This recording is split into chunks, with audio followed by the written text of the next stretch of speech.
کہ کون پہلے نوید سنائے۔ جگنو ہی غالب رہا۔ ہامتی ہوئی آواز میں اس نے بتایا کہ مارٹی کافی دیر سے ہوش میں ہے اور آرام سے ہے۔ کہنے لگا کہ کوئی گھنٹے بھر پہلے ڈاکٹر بھارگو اسے دیکھ کے گیا ہے۔ ڈاکٹر کے بت جیسے چہرے سے کچھ اندازہ ہی نہیں ہو پاتا کہ مریض کی کیفیت کیا ہے، لیکن آج وہ بھی کچھ مختلف دکھائی دے رہا تھا۔ برآمدے میں ڈاکٹر کیلاش شیوا اور ان کے ساتھی ڈاکٹروں سے دیر تک باتیں کرتا رہا۔ اس نے ان کے ساتھ چائے بھی پی۔ دوپہر کو پھر میں اوپر کے کمرے میں چلا گیا اور اس مسافر کے مانند مجھے ٹوٹ کے نیند آئی جسے دور کہیں منزل کا نشان نظر آ گیا ہو اور وہ تازہ دمی کے لیے کسی چھاؤں میں بیٹھ جائے۔ شام کو جب اندھیرا پھیل گیا تب میری آنکھ کھلی۔ میں اٹھ کے نیچے آیا تو ملاقاتی کمرے میں کوئی نہیں تھا۔ یہ کمرہ عموماً مرد مہمانوں کے لیے مخصوص تھا، مگر جب سے مارٹی اسپتال گیا تھا وہ سب زیادہ تر یہیں بیٹھی رہتی تھی۔ میں اندر چلا گیا اور تقریباً وہ سبھی مجھے ایک دوسرے کمرے میں مل گئیں۔ باہر سے ان کی چہکتی چٹکتی آوازیں آ رہی تھیں۔ میں مارٹی کی خیر خبر کی جستجو میں ادھر آیا تھا، لیکن اب کسی سے کچھ پوچھنے کی ضرورت نہیں تھی۔ میں وہاں سے لوٹ جاتا، لیکن میرے قدم غیر ارادی طور پر دروازے کی طرف بڑھ گئے۔ انہیں اپنی آمد کی اطلاع دینے کے لیے فاروق کو پکارتا ہوا میں کمرے میں داخل ہوا تو سب نے مجھے گھیر لیا۔ فاروق کہنے لگی کہ میری عمر بہت ہے۔ وہ میرا ہی ذکر کر رہی تھی۔ میں نے شگفتگی سے کہا، میری برائیاں کی ہوں گی؟ وہ کھلکھلا پڑی اور فاروق نازبردارانہ لہجے میں بولی کہ مارٹی کے گھر آ جانے پر کیوں نہ سب کہیں دور کسی پہاڑی مقام پر چلیں۔ فاروق کے لہجے میں ناز و اشتیاق بھی تھا، حسرت و یاس بھی اور تکان بھی شامل تھی۔ اپنی سکت سے زیادہ کوئی کتنا دیکھ اور سن سکتا ہے؟ وہ تو مسلسل تماشے دیکھتی رہی تھی اور خود تماشا بنی رہی تھی۔ میرے گھر سے اچانک غائب ہو جانے کے صدمے سے وہ کسی قدر سنبھلی ہوگی کہ امی جدا ہو گئیں۔ آبائی گھر چھوٹا اور ابا جان ایک شہر سے دوسرے شہر، آج یہاں کل وہاں، خانہ بدوشوں کی طرح انہیں گھمائے پھرتے رہے۔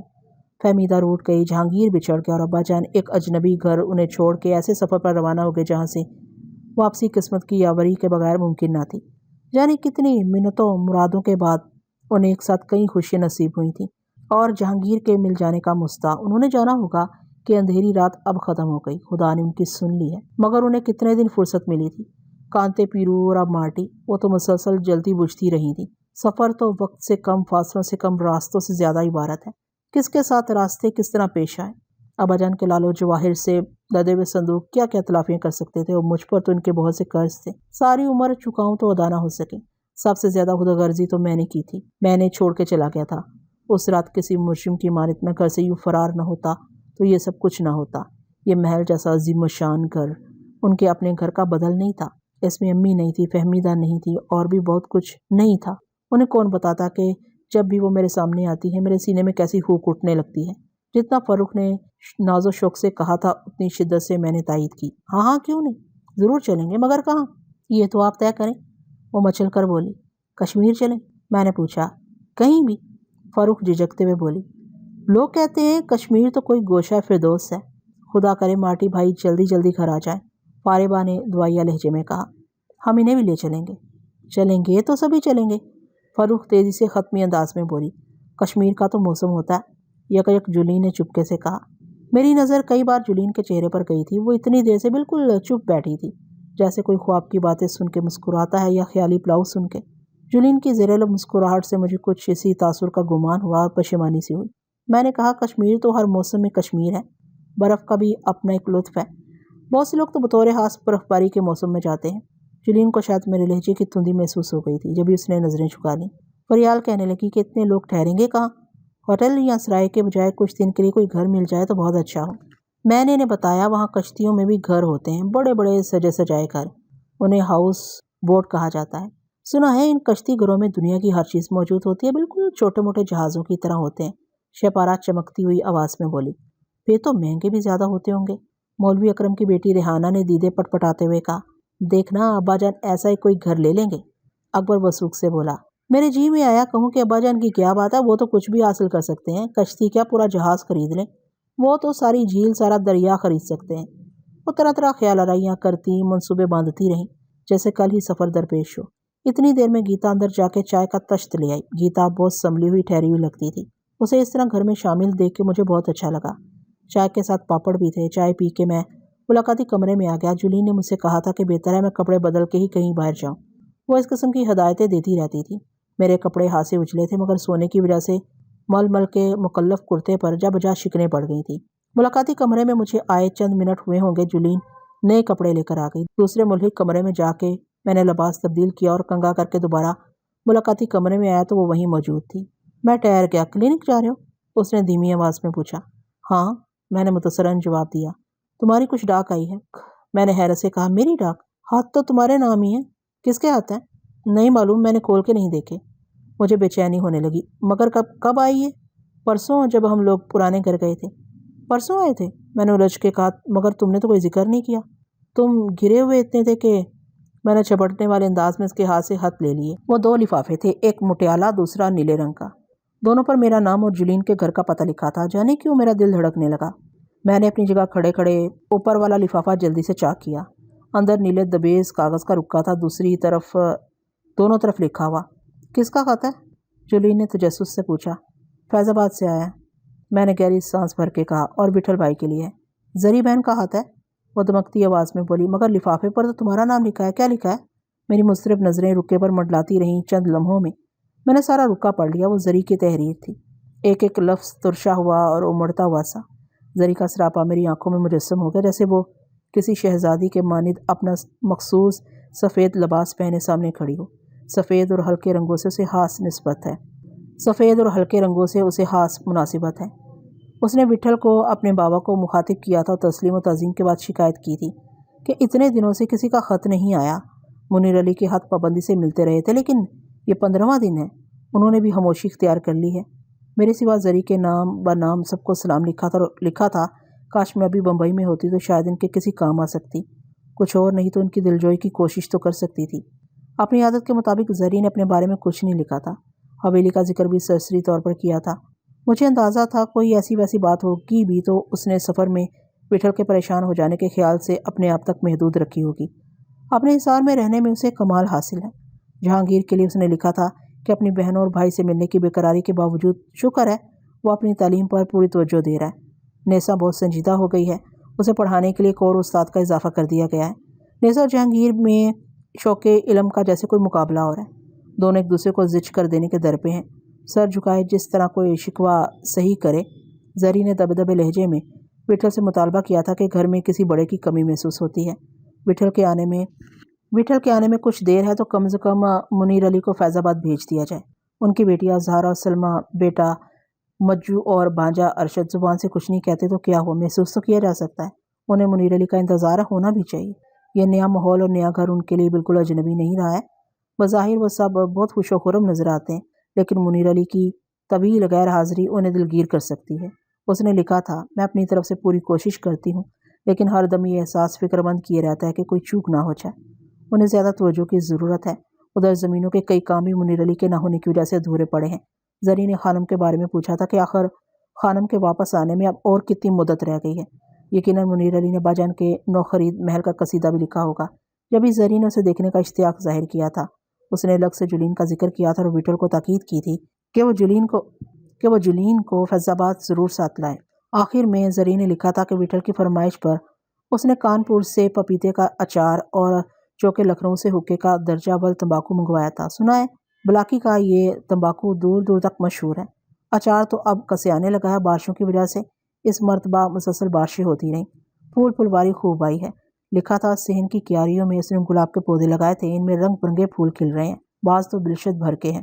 رات کی رانی بھی خوب کھلی ہوئی ہے، رات بھر ساری حویلی مہکائے رکھتی ہے۔ ایک بار پڑھنے کے بعد میری سیری نہیں ہوئی۔ جس طرح ٹھہر ٹھہر کے اس نے ساری باتیں لکھی تھی، مجھے بھی اسی طرح پڑھنا چاہیے تھا۔ اس کی تحریر اس کی تصویر تھی، نرم و نازک، شستہ اور شائستہ۔ یوں تو لفظ سبھی کو آتے ہیں، کسی کو کم کسی کو زیادہ، لیکن یہ کیا کہ کسی کے لفظوں سے رس ٹپکتا ہے، خوشبو پھیل جاتی ہے، روشنی سی بکھر جاتی ہے، اور کبھی یہی لفظ رگ و پے میں زہر بھر دیتے ہیں، آگ سی لگا دیتے ہیں۔ کہتے ہیں لفظوں کا ہنر اپنی جگہ، انہیں برتنے کا سلیقہ ہی اصل ہنر ہے، مگر یہ تبھی کارگر ہوتا ہے جب اظہار ظاہر و باطن کی ضد نہ ہو، ورنہ لفظ تو پتھر ہیں، چاہے کتنے ہی ترشے ہوئے ہوں اور کتنے ہی سجے ہوئے ہوں۔ لفظوں کی ترکیب و ترتیب تو احساس کی پابند ہے۔ دل کا حال رقم کرتے ہوئے ہنر کی اتنی ضرورت نہیں پڑتی، لفظ تو خود سانچے وضع کر لیتے ہیں۔ زری کا ہاتھ مختلف کیفیت کا میزہ تھا۔ مجھے ایسا لگا جیسے ابھی کچھ پڑھنے اور حذف کرنے سے رہ گیا ہے، سو میں نے خط دوبارہ پڑھا اور گرد و پیش سے ایسا غافل ہوا کہ کمرے میں مجھے جولین کی موجودگی کا بھی خیال نہ رہا۔ اس نے مجھے ٹوکا تو میں چونک پڑا۔ کیا بات ہے، خیریت تو ہے نا؟ جولین نے بے تابانہ پوچھا۔ میں نے کٹی پٹی آواز میں کہا، سب ٹھیک ہے۔ کیا لکھا ہے زری نے؟ تم خود دیکھ لو۔ میں نے رکا اس کی طرف بڑھا دیا۔ تم تو کچھ کھو سے گئے تھے؟ وہ ہچکچاتے ہوئے بولی۔ ہاں، میں نے بوچھل سی آواز میں کہا۔ بس ایسی ہی ساری حویلی نظروں میں گھوم گئی۔ تمہارے بارے میں بھی اس نے کچھ لکھا ہے؟ میرے بارے میں؟ وہ مضطرب ہو کر بولی۔ کیا لکھا ہے؟ لکھا ہے کہ تم سے ملنے کی اسے بہت آرزو ہے۔ مجھے بھی، جولی نے بے سختہ کہا۔ اس کی آواز تمتمانے لگی۔ میں نے زری کے بارے میں اتنی باتیں سنی ہیں کہ ایک تصویر ذہن میں اس کی بن گئی ہے۔ مجھے یقین ہے وہ اس تصویر سے بھی اچھی ہوگی۔ وہ بہت عجیب ہے، میں نے آنکھیں میچ کے کہا۔ آدمی اپنے وصف سے ممتاز ہوتا ہے۔ آدمی کا فرق ہی یہ ہے کہ کون کتنا بڑا درخت، کتنا بڑا سایہ اور کتنا بڑا آشیانہ ہے۔ میں نے کہیں سنا تھا آدمی مظاہر فطرت کی طرح ہوتے ہیں، درخت، ہوا، پانی، بادل وغیرہ کی طرح۔ زری کسی درخت کی مثال ہے جو اپنی جگہ قائم ہے، اور سایہ بخشتا رہتا ہے جو اپنی جگہ سے تبھی ہٹتا ہے جب اسے کاٹ دیا جائے۔ کچھ لوگ بادل ہوتے ہیں، کچھ ہوا کی مانند، کچھ پانی کی طرح رواں ٹھہرے ہوئے، دریا، جھیل، سمندر کی طرح۔ اور دیکھا جائے تو زری پانی کے مانند بھی ہے۔ تم نے کتنی اچھی بات کہی ہے۔ میں نے نہیں، سچ پوچھو تو مجھ سے وضاحت ہی نہیں ہو پائی۔ مجھے یاد آیا وہ ایک پروفیسر تھا جسے قتل ہو گیا تھا، جیل میں اس نے مجھ سے ایسا کچھ کہا تھا۔ شاید زری اس کی مناسب مثال ہے، اور وضاحت بھی۔ یقیناً، جولین نے انگریزی میں کہا۔ اس کی آنکھیں چمک رہی تھی۔ کہنے لگی، کانتے بھائی بھی زری کے لیے یہی کچھ کہتے تھے جولی، تم نے زری کو نہیں دیکھا، اس کے سر پر بس ایک تاج کی کمی ہے۔ کئی بار میں نے ارادہ کیا خود فیض آباد چلی جاؤں، لیکن موقع ہی نہیں آیا۔ اب سب چلیں گے، میں نے سر جھٹک کے کہا۔ کیسی بات ہے؟ ابھی ہم کشمیر جانے کی باتیں کر رہے تھے، کسی کو خیال ہی نہیں رہا کہ پہلے تو سب کو فیض آباد چلنا چاہیے۔ مجھے یاد تھا لیکن میں چپ بیٹھی رہی۔ کیا زری کا بغیر کشمیر چلیں گے؟ میں نے تنک کے کہا۔ میں بھی یہی سوچتی تھی کہ تم نے زری کا نام کیوں نہیں لیا۔ بس ایسے ہی، میں نے خجالت سے کہا، کچھ دھیان ہی نہیں رہا۔ تمہیں حویلی بہت یاد آتی ہے؟ وہ تجسس امیز لہجے میں بولی۔ حویلی کیا؟ میں نے بکھری ہوئی آواز میں کہا۔ اس دن کوئی کہہ رہا تھا کہ مکان تو مکینوں سے ہوتے ہیں، میری مراد بھی یہی ہے۔ مجھ سے کچھ نہ کہا جا سکا۔ زری نے تمہارے بارے میں کیا لکھا ہے؟ کچھ بھی نہیں۔ اس سے پہلے کہ میں کوئی جرت کرتا، جولین تیزی سے بولی، اس کی ضرورت بھی نہیں تھی۔ تمہارا نام لفافے پر لکھا ہے تو ظاہر ہے تم ہی اس کے مخاطب ہو۔ یہ بھی ایک رعایت ہے، سبھی ایسی رعایتیں مجھے دیتے ہیں۔ ایسا کیوں کہتے ہیں؟ وہ کسی قدر ترشی سے بولی، اور مان اس نے پٹپٹاتی پلکوں سے میرے ہاتھ میں دبے ہوئے دوسرے لفافے کی طرف اشارہ کیا۔ ہاں، میں نے اضطراری انداز میں کہا۔ زری کے ذکر میں یہ دوسرا لفافہ تو میں بھول ہی گیا تھا۔ میں نے دھڑکتے ہاتھوں سے اسے چاک کیا۔ سفید کاغذ پر وہ چند سطری تحریر تھی، شکستہ خط میں لکھی ہوئی۔ میرے دل کی حرکت معدوم ہونے لگی۔ میری نظر پہلے نواب ثروت یار کے نام پر گئی۔ متن پڑھتے ہوئے میری آنکھوں میں دھند اتر آئی۔ رسمی اسلام دعا کے بعد لکھا تھا، جس مقصد کے لیے اپنے غریب خانے پر آنے کی زحمت فرمائی تھی، اس بارے میں اب اس کی کوئی صورت نکلی ہے۔ مناسب ہوگا اگر آپ فی الفور حیدرآباد تشریف لائیں، نیاز مند۔ میرا سارا جسم منجمد ہو گیا، مساموں سے پسینہ پھوٹنے لگا۔ جولین صوفے سے اٹھ کھڑی ہوئی۔ کیا بات ہے؟ اس نے بے قراری سے پوچھا۔ میری پھٹی ہوئی آنکھیں رکے پر جمی ہوئی تھی اور مجھے چکر سا آ رہا تھا۔ جولین نے رکا میرے ہاتھ سے لے لیا۔ اس نے کرشنا جی کے موت کے بعد باقاعدہ اردو پڑھنی شروع کی تھی، اور اسے اچھی اردو آ گئی تھی، لیکن نواب کا خط شکستہ تحریر میں تھا، اسے دشواری ہوئی۔ میں نے لڑکھڑاتی زبان سے خط کا متن اسے بتانے کی کوشش کی، وہ بھی گنگ ہو گئی۔ پھر منتشر لہجے میں بولی، تمہیں جانا چاہیے، تمہیں فوراً جانا چاہیے۔ کب ملا تھا تمہیں یہ خط؟ میں نے گھٹی ہوئی آواز میں پوچھا۔ پرسوں کی بات ہے۔ پرسوں ہی تو ہم لوگ گھر گئے تھے۔ اور وہ کب آیا تھا؟ اسی روز، میں نے خود پوسٹ مین سے لیا تھا۔ البتہ زری بہن کا خط ایک روز پہلے آیا تھا۔ زری کا خط مجھے نوکرانی نے دیا تھا۔ اگر ہم وہاں اس دن نہ پہنچ پاتے تو دونوں خط وہ دوسرے دن یہاں بھیج دیتی۔ اسے یہی ہدایت کی گئی ہے۔ میں نے خط اس لیے تمہیں نہیں دیے کہ کوئی بات ہوئی تو تم اور پریشان ہو جاؤ گے۔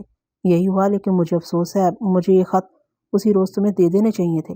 میرا دماغ کام نہیں کر رہا تھا، میں بت کی طرح کھڑا رہا۔ مگر کیا تم مارٹی کو اس حالت میں چھوڑ کے کہیں جا سکتے ہو؟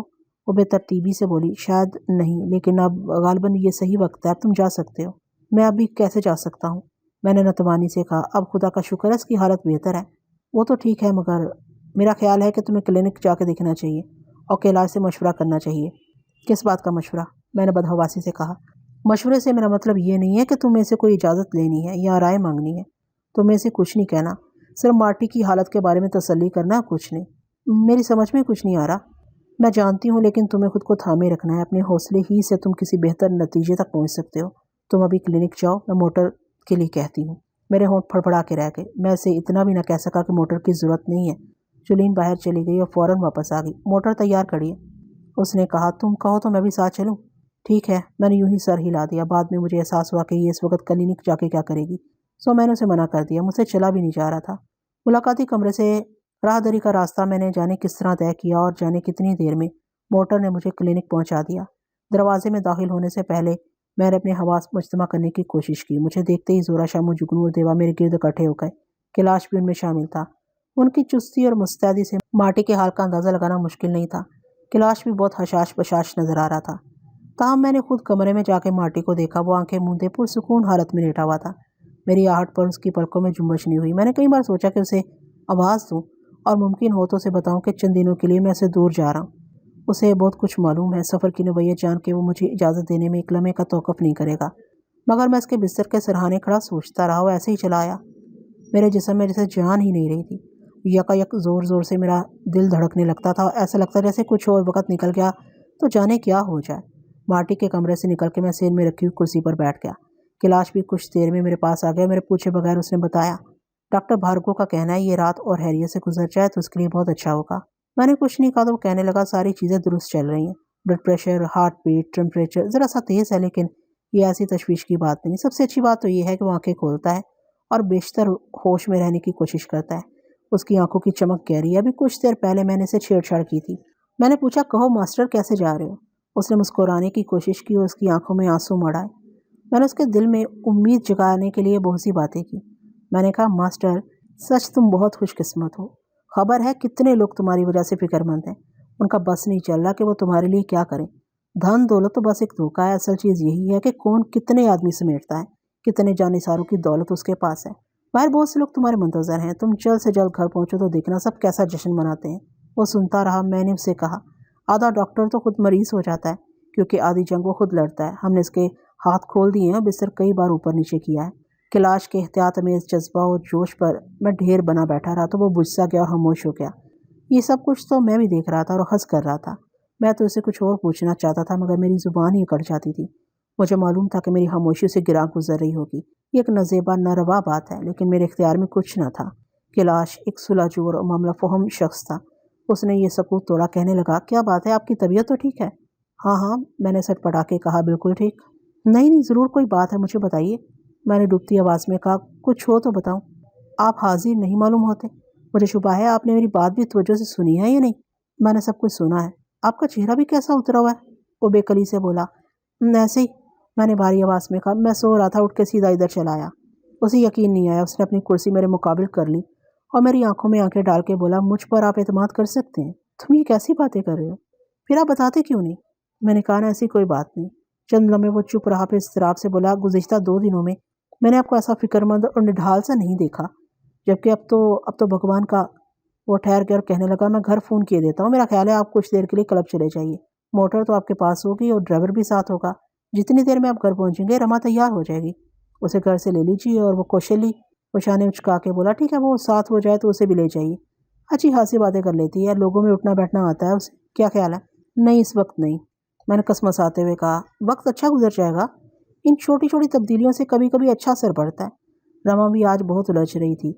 یہاں ہم سب لوگ موجود ہیں، یہاں کی آپ کوئی فکر نہ کیجیے۔ میں نے کوئی جواب نہیں دیا، یوں ہی بے حس و حرکت بیٹھا رہا۔ وہ بھی اپنی جگہ سے نہیں اٹھا۔ میرے مساموں سے پسینہ پھوٹ رہا تھا۔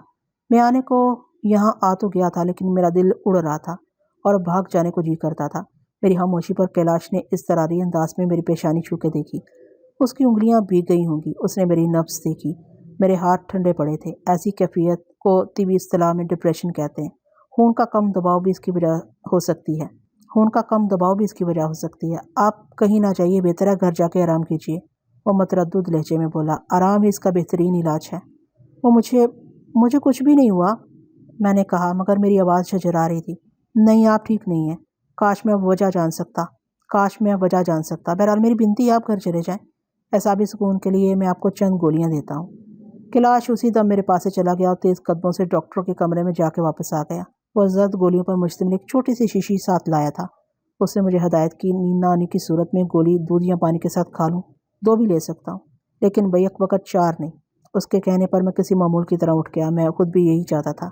مجھے کلینک سے باہر جاتا دیکھ کے زورا، جگنو، شامو اور دیوا بھی مضطرب ہو گئے۔ میں اپنی نظروں میں تماشا بن گیا تھا۔ جیسے تیسے کیلاش نے انہیں مطمئن کیا اور جب تک موٹر حرکت میں نہ آئی وہ باہر دروازے کے پاس کھڑا رہا۔ کچھ دور آگے جا کے ڈرائیور نے گھر واپس جانے کے لیے چوک سے موٹر موڑ لی۔ چوک کے گھنٹہ گھر میں 8:30 بج رہے تھے۔ سڑکوں پر ابھی تک بھیڑ تھی اور بیشتر دکانیں کھلی تھیں۔ ڈرائیور نے منٹوں میں مجھے گھر پہنچا دیا اور جولین مجھے ملاقاتی کمرے ہی میں مل گئی، وہ جیسے میں نے انتظار کر رہی تھی۔ کیسا ہے ماسٹر؟ مجھے دیکھتے ہی اس نے پوچھا۔ میں نے گہری سانس لے کر جواب دیا، پہلے سے تو ٹھیک لگتا ہے۔ میں نے تمہارا اٹیچی کیس تیار کر دیا ہے، ضروری سامان اور کپڑوں کے 6 جوڑے رکھ دیے ہیں، اسے زیادہ کی شاید ضرورت نہ پڑے۔ تم نے پوچھا کہ گاڑی کس وقت جاتی ہے؟ نہیں، مجھے نہیں معلوم، میں نے بے ربطی سے کہا، لیکن رات کو ضرور کوئی گاڑی دکن کی طرف جاتی ہوگی۔ کسے ساتھ لے جاؤ گے؟ کسی کو بھی، کسی کو بھی نہیں، میں نے بکھری ہوئی آواز میں کہا۔ اکیلے جاؤ گے کیا؟ کیوں، کیا میں اکیلا نہیں جا سکتا؟ میرے لہجے میں تندی آ گئی۔ جا سکتے ہو، وہ نرمی سے بولی، مگر اچھا ہوگا کہ کوئی ساتھ رہے۔ کون؟ تمہارے خیال میں کون؟ میں نے چنچناتی آواز میں کہا۔ کوئی بھی، وہ ہونٹ کاٹنے لگی۔ اس وقت میرا ہی جانا مناسب ہے، کو چاہیے کہ کوئی اور بھی جائے۔ یہاں بہت سے لوگ ہیں، ایک شخص کی کمی سے کوئی فرق نہیں پڑے گا، کوئی ساتھ رہے گا تو سفر اتنا دشوار محسوس نہیں ہوگا، وہ حتمی لہجے میں بولی۔ تمہیں میری طرف سے فکر ہے، یہی بات ہے نا؟ میں بالکل ٹھیک رہوں گا، اب مجھے عادت ہوگی ہے سب چیزوں کی۔ میری آواز بھرانے لگی۔ میں نے اسے کہا ایسا ہی ہے تو میں جگنو اور دیوا میں سے کسی کو ساتھ لے جاتا ہوں۔ میں نہیں کہہ سکتی، وہ کھوئی آواز میں بولی، اتنی دیر کرنی چاہیے یا نہیں، لیکن اچھا ہوتا کہ صبح تک بابا کا انتظار کر لیا جاتا۔ وہ کل صبح پونا سے ضرور واپس آ جائیں گے، پھر انہی کے ساتھ جانا۔ وٹھل بھائی کے ساتھ؟ نہیں، میں نے شدت سے انکار کر دیا، ان کے جانے کی ضرورت نہیں، ویسے بھی انہیں بھی حیدرآباد کی طرف نہیں جانا چاہیے۔ تمہیں معلوم نہیں وہاں ہم کیسی مشکلوں میں پھنس گئے تھے، کئی نواب ہمارے دشمن ہو گئے تھے اور انہوں نے جال پھیلا دیا تھا۔ آخر میں انہوں نے اپنے 2 آدمیوں کو ہمارے پیچھے لگا دیا۔ کانتے انہی کے حملے میں زخمی ہوا تھا، ابھی زیادہ دن نہیں ہوئے۔ وٹھل بھائی کے حیدرآباد جانے سے خواہ الجھاؤ پیدا ہو سکتا ہے، وہ نواب اور ان کے نمکخوار کتے ابھی تک ہماری جستجو میں ہوں گے۔ میرے منہ میں جو آیا کہتا چلا گیا۔ جولین کی حیرت سے کھلی آنکھیں دیکھے مجھے احساس ہوا کہ میں یہ کیا ہذیان بک رہا ہوں۔ میں نے اپنی زبان کو لگام دی۔ جیسا کہ تم بتا رہے ہو، ان حالات میں تو تمہارا بھی اکیلے حیدرآباد جانا کسی طور مناسب نہیں ہے، وہ تشویش سے بولی۔ میرے اکیلے کی ایسی کوئی بات نہیں، لیکن وٹھل بھائی کی بات اور ہے، یوں بھی ان کے سامنے کوئی یوں بھی بے دست و پا ہو جاتا ہے۔ میں سمجھتا ہوں پونا سے ان کے واپس آنے سے پہلے مجھے نکل جانا چاہیے، ورنہ وہ کبھی مجھے اکیلے نہیں جانے دیں گے۔ ٹھیک ہے، تم جیسا بہتر سمجھتے ہو، وہ تذبذب سے بولی۔ میں تمہارے ساتھ چل سکتی ہوں؟ اس نے ایستگی سے پوچھا۔ تم؟ میں نے حیرانی سے کہا، تم کیسے جا سکتی ہو؟ کیوں، جیسے جگنو دیوا جا سکتے ہیں؟ مجھے اپنی اس بات پر شبہ ہوا، لیکن اس کے چہرے پر گھٹا چھائی ہوئی تھی۔ ہاں، میں نے اٹکتی زبان سے کہا، مگر تم، وہ میری بات کاٹ کے دلسوزی سے بولی، جی چاہتا ہے ایسے وقت میں بھی تمہارے ساتھ ہوں، تم نے اس دن کے لیے بہت انتظار کیا ہے، مجھے بھی یہ دن دیکھنے کی بہت آرزو ہے، لیکن شاید میرا جانا۔ اس کی آواز جکڑ سی گئی۔ چند لمحے سکوت کے بعد وہ کہنے لگی، میں ڈرائیور کو بھیج کے معلوم کراتی ہوں، یہاں قریب ہی اسٹیشن ہے، جگنو اور دیوا بھی کھانا لینے کے لیے آتے ہوں گے، ان میں سے کسی کو روک لینا۔ تم نے گھر میں کسی سے ذکر تو نہیں کیا؟ میں نے بے چینی سے پوچھا۔ ابھی تک تو نہیں، لیکن انہیں بتانا تو ہوگا، میرے جانے کے بعد ہی بتانا۔ تم چھپا کیوں رہے ہو؟ بس یوں ہی، میرے سمجھ میں نہیں آیا کہ کیا جواب دوں۔ جانے کیوں اچھا نہیں لگتا، میں نے شکستہ لہجے میں کہا۔ ابا جان جانے کیا کہیں گے اور کس طرح ان سے؟ وہ کیا کہیں گے، وہ تو بہت خوش ہوں گے، کیا تم سمجھتے ہو انہیں اس بارے میں کوئی اندازہ نہیں ہے؟ ضرور ہوگا، مجھے نہیں معلوم۔ یوں اطلاع دیے بغیر چلے جانے سے وہ ناراض ہوں گے، ملال بھی بہت ہوگا انہیں۔ یقیناً ہوگا، لیکن بعد میں سب ٹھیک ہو جائے گا، ابھی شاید میرا تنہا ہی جانا مناسب ہے۔ ابا جان کے سامنے زبان کھولتے ہوئے عجیب سا لگتا ہے، یوں سمجھو کہ ہمت نہیں پڑتی، اور ابھی کیا معلوم کہ وہاں جا کے۔ میری آواز میرے سینے میں ڈوب گئی۔ تمہیں یقین نہیں ہے، وہ اضطراب آمیز رسیمگی سے بولی۔ کچھ نہیں کہا جا سکتا، پہلے بھی کئی بار ایسا ہو چکا ہے، میں نے سب کو بہت تنگ کیا ہے۔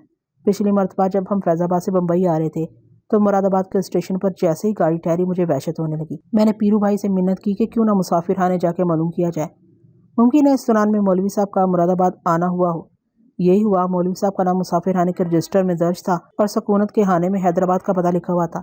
میں نے پیرو بھائی سے ضد کی کہ میں تو حیدرآباد جا رہا ہوں، آپ سب بمبئی چلے جائیں۔ پیرو بھائی اس طرح کیسے آمادہ ہو جاتے؟